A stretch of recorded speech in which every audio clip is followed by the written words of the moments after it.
అపోస్తలుడైన పౌలు తీతుకు వ్రాసిన పత్రిక మొదటి అధ్యాయము.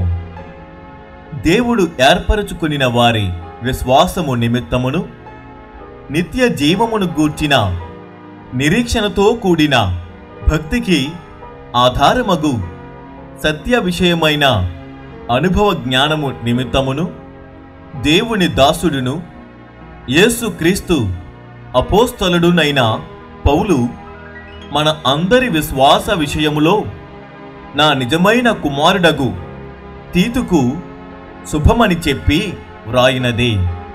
ఆ నిత్య జీవమును అబద్ధమాడనేరని దేవుడు అనాది కాలమందే వాగ్దానము చేసెను గాని ఇప్పుడు మన రక్షకుడైన దేవుని ఆజ్ఞ ప్రకారము నాకు అప్పగింపబడిన సువార్త ప్రకటన వలన తన వాక్యమును యుక్త కాలములయందు బయలుపరచెను. తండ్రి అయిన దేవుని నుండి మన రక్షకుడైన క్రీస్తు యేసు నుండి కృపయు కనికరమును సమాధానమును నీకు కలుగునుగాక. నేను నీకాజ్ఞాపించిన ప్రకారము నీవు లోపముగా ఉన్న వాటిని దిద్ది ప్రతి పట్టణములోను పెద్దలను నియమించు నిమిత్తమే నేను క్రేతులో నిన్ను విడిచి వచ్చి తిని. ఎవడైనను నిందారహితుడును ఏకపత్ని పురుషుడును దుర్వ్యాపార విషయము నేరము మోపబడని వారై అవిధేయులు కాక విశ్వాసులైన పిల్లలు గలవాడునై యున్న ఎడల అట్టి వానిని పెద్దగా నియమింపవచ్చును. ఎందుకనగా అధ్యక్షుడు దేవుని గృహ నిర్వాహకుని వలె నిందారహితుడై ఉండవలెను.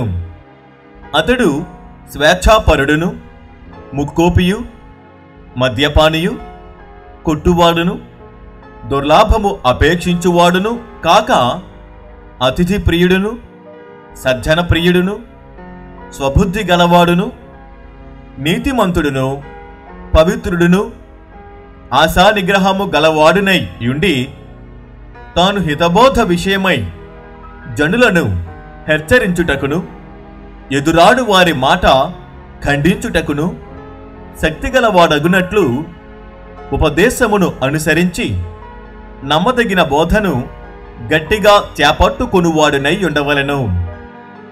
అనేకులు విశేషముగా సున్నతి సంబంధులను అవిధేయులను వదరుబోతులను మోసపుచ్చువారునై ఉన్నారు. వారి నోళ్ళు మూయింపవలెను. అట్టివారు ఉపదేశింపకూడని వాటిని దుర్లాభము కొరకు ఉపదేశించుచు కుటుంబములనే పాడు చేయుచున్నారు. వారిలో ఒకడు అనగా వారి సొంత ప్రవక్తలలో ఒకడు ఇట్లనెను, క్రేతీయులు ఎల్లప్పుడూ అబద్ధికులను దుష్ట మృగములను సోమరులకు తిండిపోతులునై ఉన్నారు. ఈ సాక్ష్యము నిజమే.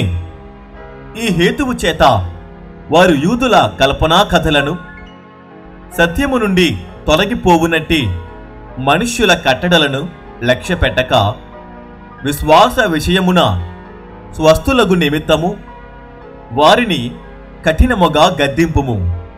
పవిత్రులకు అన్నియు పవిత్రములే గాని అపవిత్రులకును అవిశ్వాసులకును ఏదియు పవిత్రమైనది కాదు. వారి మనస్సును వారి మనస్సాక్షియు అపవిత్రపరచబడియున్నవి. దేవుని ఎరుగుదుమని వారు చెప్పుకొందురు గాని అసహ్యులను అవిధేయులను ప్రతి సత్కార్యము విషయము భ్రష్టులునై ఉండి తమ క్రియల వలన ఆయనను ఎరుగమన్నట్టున్నారు.